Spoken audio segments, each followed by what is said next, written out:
Paula Bridges, dream interpreter and coach. My husband Billy is a dream machine. Not only does he dream every night, he remembers them and keeps a log. Now, Dr. Barbara Condron is an author, counselor, and dream expert. She proposed a challenge called the Challenge, in which we chant every day for 108 days. But we increase it one every day until we get to that 108. Now, what effects did this have on Billy's dreams? Well, watch the following videos and find out. Okay, so hi, Billy. Hi there. Hi, Dr. B. I thought that you had two wonderful dreams that came, I believe, correct me if I'm wrong, on the morning of the second day of the Om? Correct. Okay. Yes, second day. So you've done your first one. And Right. so this is a response to that, really, because dreams are giving us information, feedback from what happened the day before, usually.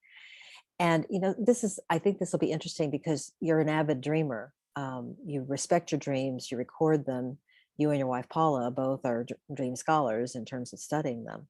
And so I'm thinking that most probably as you go through this, you will have some quite informative and amazing dreams. So thank you for responding in the way you did so we can get started very early and give people an outlook. You're welcome.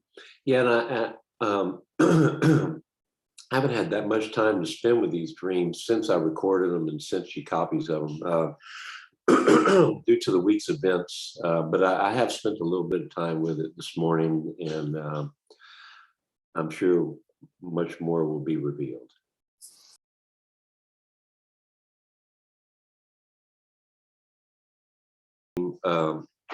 It starts out where I hurt my right foot. I'm not sure how exactly I hurt my right foot. It was possibly, I had a feeling that it might have been in a cycling accident. And that's something that I do on a daily basis as I cycle. And so it was skinned up and it was swollen. Then there was a lady, I can't remember who this lady was. I get the idea that it was not someone that I knew. It was an unknown female. But she convinced me I should go to the emergency room and get it x-rayed to make sure something was not broken. And so I got on my bike and I rode it to Methodist Hospital in the medical center in Houston, which is where I live on the north side. So this was a 30-mile bike ride that I did with a hurt foot. So there's still some balance involved there. And in parentheses, what I've got here is a reason why I think I chose to go to this hospital is just a couple of days before this dream, one of my riding buddies had gotten hurt in a cycling accident and actually went to Methodist Hospital to make sure he did not have any serious injuries, which he did not. But I think that's why maybe I chose it.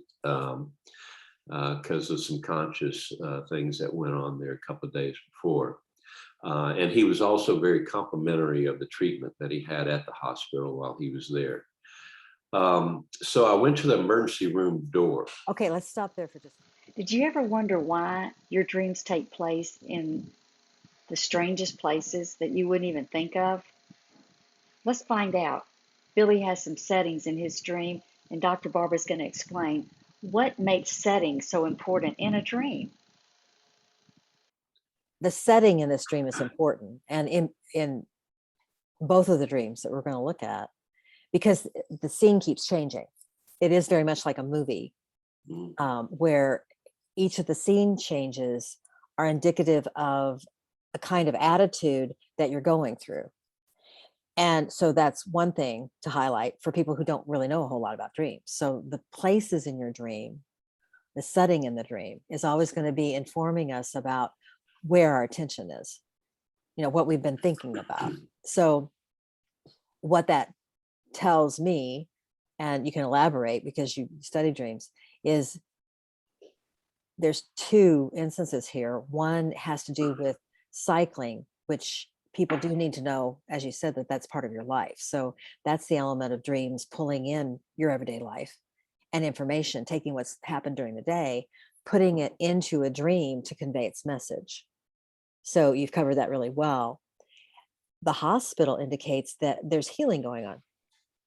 And you see this as favorable because of the friend's experience, right? So it's like, you know, that this healing that's taking place is going to work, that it's the best, that it has the attitude of Houston, you know. So, you know, working with cities in a dream is important. And one of the ways that I talk about it with people who are new to dreams is, most people think, like, if I say Paris, most people pretty much all over the world who are, you know, somewhat geographically savvy, they see Paris as romantic.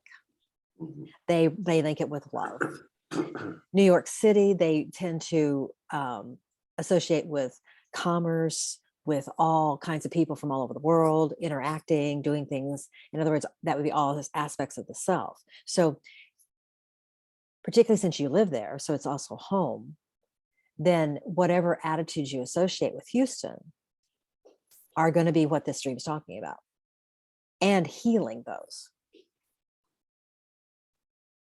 Okay. And what it's healing has to do with your right foot.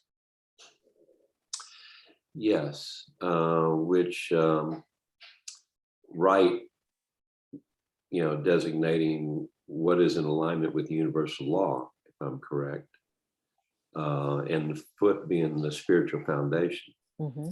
feet being spiritual foundation. And as you'll see as we go further, as you know from reading the dream too, there's some differences in this dream versus conscious life. You know, I mean, there's a scar on the wrong foot than what it really is in life, you know. Yeah. And the doctors that are about to come into the scene here get my feet confused as to which one is actually hurt. So, And that's yeah. all, that's indicative, and that's insightful that you see those points, because it gives you depth in terms of the dream. And, you know, my first thought when you said the thing about it's the wrong foot, sometimes I've learned subconscious mind does seem to have kind of a sense of humor, where, you know, it will bring in things like that so that we'll remember it, Yeah. so that we will remember the dream, because so many people have difficulty remembering. You know, they just don't pay attention. And I know that's not what you do. You pay attention, but it might be important for somebody else listening to this.